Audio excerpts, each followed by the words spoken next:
To Peri Gilpin from Frasier, the daughter of the late Jim O'Brien. Our guests, don't go away. Calling. Hi, you're on the air. Go ahead. Hi, I just wanted to let Peri know that she looks a lot like her dad. And her expression, her smile, she really, really does. And I wish her a lot of luck, and she has the same sincere personality that he had. Thank you. Thanks very much for calling. Very much. So, there you are, and you're in Texas, and you've been doing this since you were a little kid, and your mom is an actress, your dad, your stepfather, I should say, has also done commercials and acting of one sort or another in Dallas. What made you decide to take the big leap to Hollywood?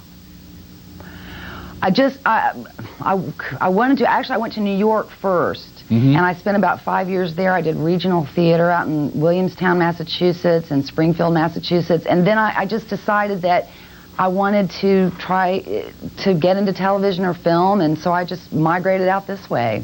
But there was a while, I mean, obviously everybody goes through their struggling actor or struggling actress period. What did you do at that point to make ends meet? Well, I waited tables. You did? And also, you know, when Jim died, he left my sister and I very well taken care of, so I was able to pursue my dream without worrying too much about making ends meet. Obviously, you're still a young woman, and this is a means to an end. Not that a top 10 Nielsen show is anything to sneeze at. But what do you ultimately want to do? Do you always see comedy as your vehicle, or would you like to get into the more dramatic things?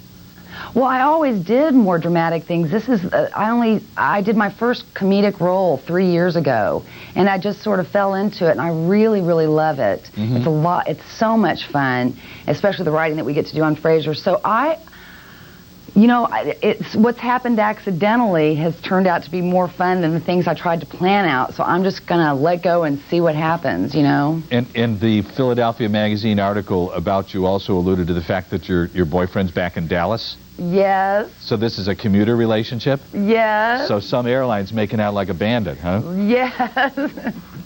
Yes, they are. Would you, knowing what you know about show business, would you gravitate away from being involved in a romantic or a marriage relationship with somebody who's in it, or do you think that there's nobody who understands show people like show people?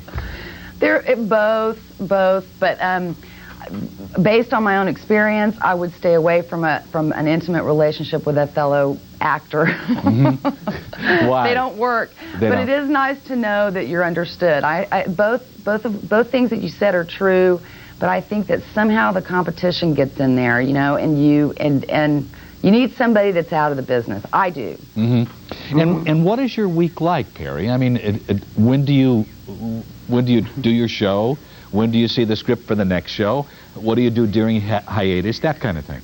Well, we have the cushiest schedule in the world. I hate to admit it, but we shoot 3 weeks on, and then we have the 4th week off. That gives everybody kind of a much-needed break at that point. We shoot on Tuesday nights in front of a live audience, and then we'll get a script for the next week that night. Wednesday morning, we go in and do a table reading. It's the first time the writers have heard the actors say it.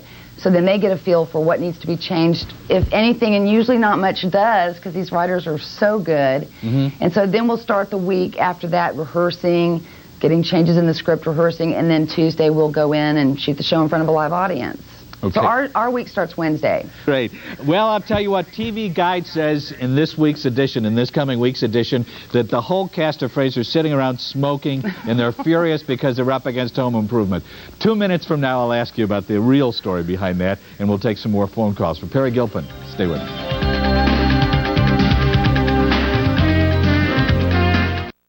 Jim O'Brien's memory is also kept alive through a scholarship fund established after his death. Since 1984, 40 students from the Philadelphia School District have gone on to college with the help of these funds. To date, over $180,000 have been awarded to young people who live the ideals that O'Brien made his own: hard work and perseverance.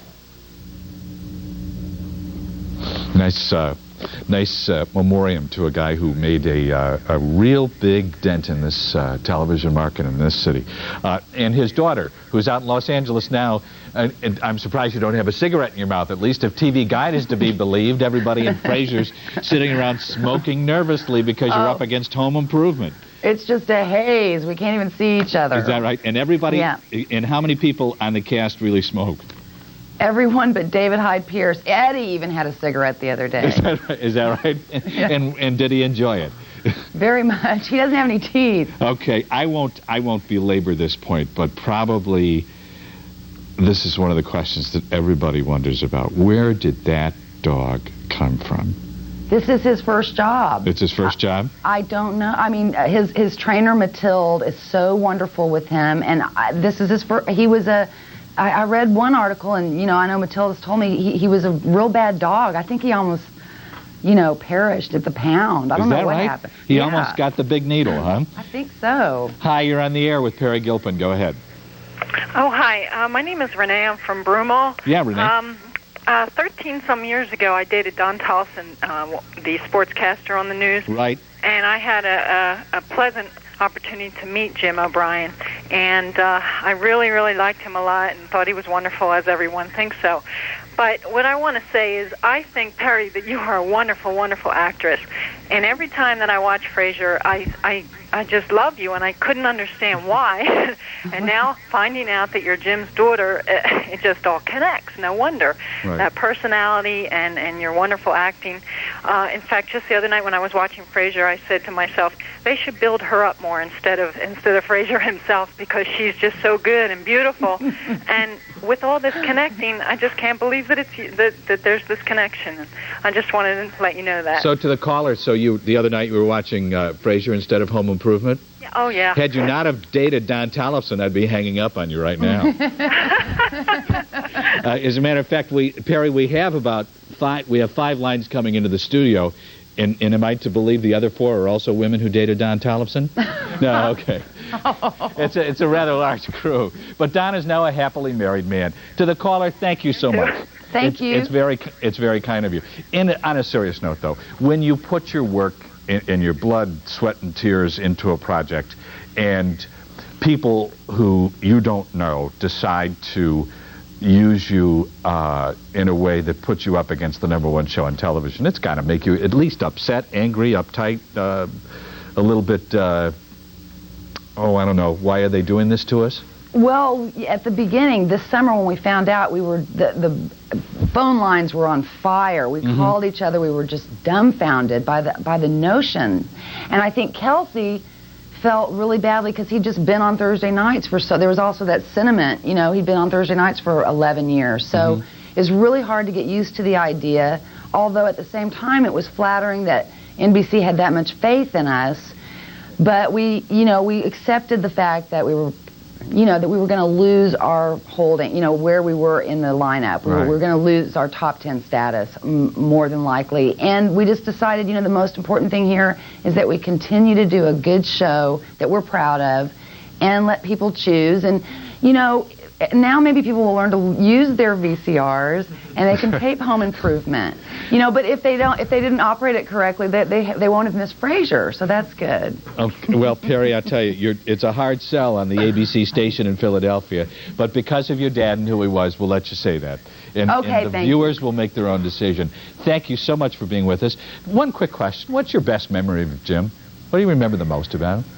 Oh, my favorite memory, I have a bunch, but the one that comes to mind is he rode his motorcycle, he rode his Harley down through Dallas when I was about 15 years old, and I think he was on his way to Anchorage, and he was going to raffle off the bike, the Chrome Pony. Yeah. And he came up the driveway, and I opened the door, and my mom was standing behind me, and he looked at her and he goes, "Oh my God, she's like a female version of me," and he took me for a ride on his motorcycle, and we just talked a little while, and I gave him a big hug, and I really was glad to see him, and that's one of my favorite memories. Peri Gilpin, if you're a female version of your dad, Jim O'Brien, in Philadelphia, you can go anywhere and walk on water. Thanks for being with us. Thank you.